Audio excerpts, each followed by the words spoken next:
시청자 여러분 안녕하세요. 최유정 전문가입니다. 최근 우리 삼성 SDI 관련 뉴스 좀 신경 쓰이시죠?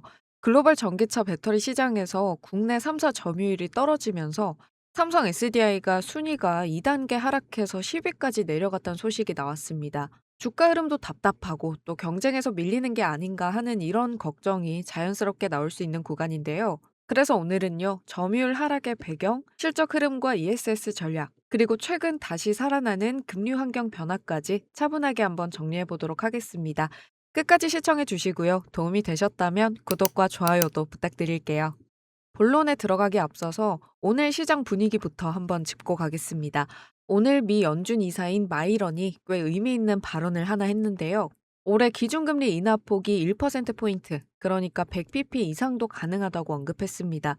이 발언의 배경을 한번 보면요. 현재 금리는 경제를 다소 과도하게 억누르고 있는 수준이고, 근원 물가는 연준 목표인 2%에 상당히 근접해 있다는 판단입니다.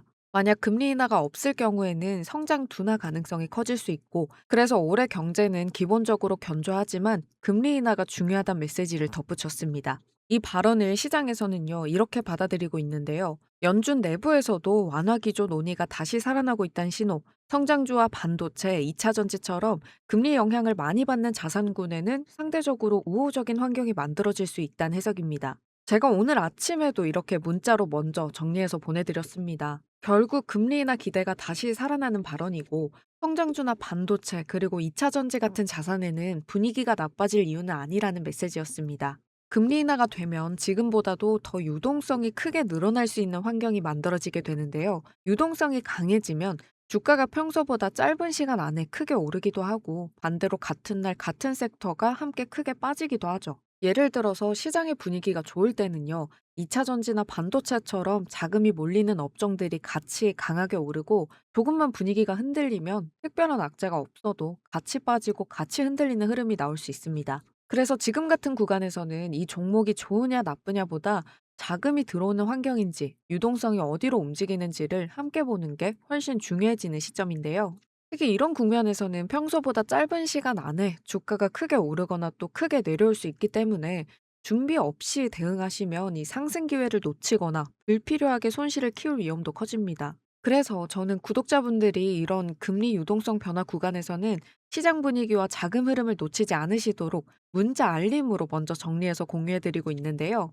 이미 신청하신 분들은 아마 오늘 내용도 받아보셨을 텐데, 혹시 신청했는데 문자를 못 받으신 분들은 중간에 누락됐을 수도 있으니까 한 번 더 신청해 두셔도 좋겠습니다. 신청 방법은 고정 댓글에 있는 링크 통해서요. 문자나 네이버 폼 둘 중 편한 방식으로 신청해 주시면 됩니다. 그럼 이제 이런 금리 유동성 환경 속에서 삼성 SDI는 지금 어떤 위치에 와 있는지 구체적인 숫자로 한번 짚어보도록 하겠습니다.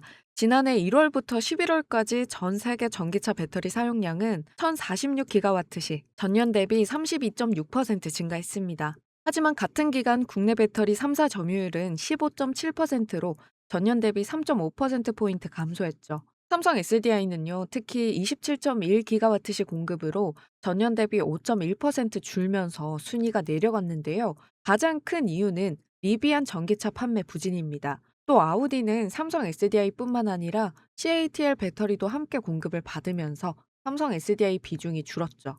반대로 LG 에너지 솔루션과 SKO는 비교적 안정적인 성장세를 이어갔고, 중국의 CATL과 BYD는 높은 성장률을 기록하면서 글로벌 1, 2위를 유지했습니다. 단기적으로 투자자 입장에서는 부담이 될 수 있지만 삼성 SDI는 여전히 BMW와 아우디 등 품질 기준이 가장 까다로운 글로벌 완성차 고객을 유지하고 있습니다. 이건 이번 점유율 변동이요, 기술 경쟁력 약화라기보다는 고객사 판매 흐름과 전기차 수요 사이클의 영향일 가능성이 크다는 점을 보여줍니다. 그래서 단기 점유율 하락이 곧바로 기업의 기술 경쟁력 약화를 의미한다고 보긴 어려운 거죠.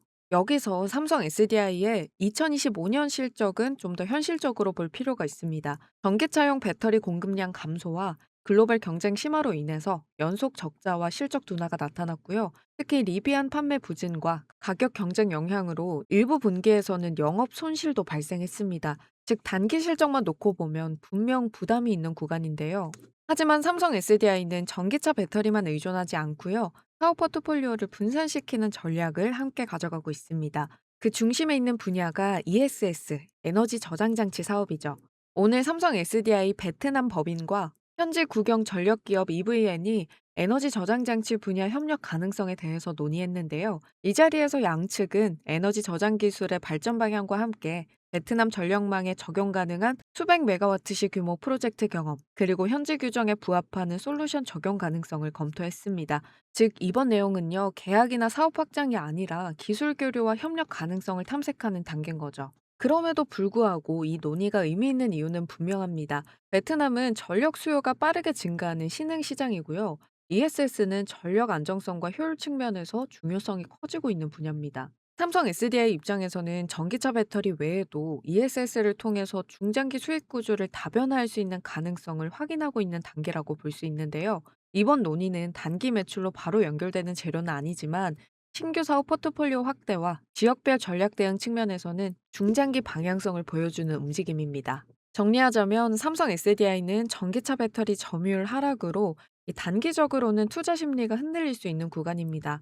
2025년 실적 역시 일부 분기에서는 부담이 있었지만 ESS 신사업 확대와 글로벌 완성차 고객사 기반은 여전히 유지되고 있다는 점이 중요합니다. 여기에 더해서 오늘 살펴봤던 것처럼 금리나 기대가 다시 살아나는 환경에서는 기업 개별 이슈보다 자금이 어디로 움직이는지, 유동성이 어떤 섹터에 먼저 반응하는지가 훨씬 더 중요해지는 시점이고요. 결국 삼성 SDI를 볼 때도 지금 당장 오르느냐 내리느냐보다는 이 회사가 어떤 사업 구조를 가져가고 있는지, 이런 금리와 유동성 환경에서 다시 평가받을 여지가 있는지 이 관점으로 차분하게 지켜볼 필요가 있어 보입니다. 지금처럼 변동성이 커질 수 있는 구간일수록 숫자 하나에 흔들리기보다는 이 큰 흐름 속에서 어디에 기회가 만들어지고 있는지 같이 체크해 보셔야겠습니다. 오늘 내용이 여러분께 도움이 되셨다면 구독과 좋아요 잊지 마시고요. 여러분들의 의견도 댓글에 편하게 남겨주세요. 그럼 저는 다음 영상에서 다시 인사드릴게요. 감사합니다.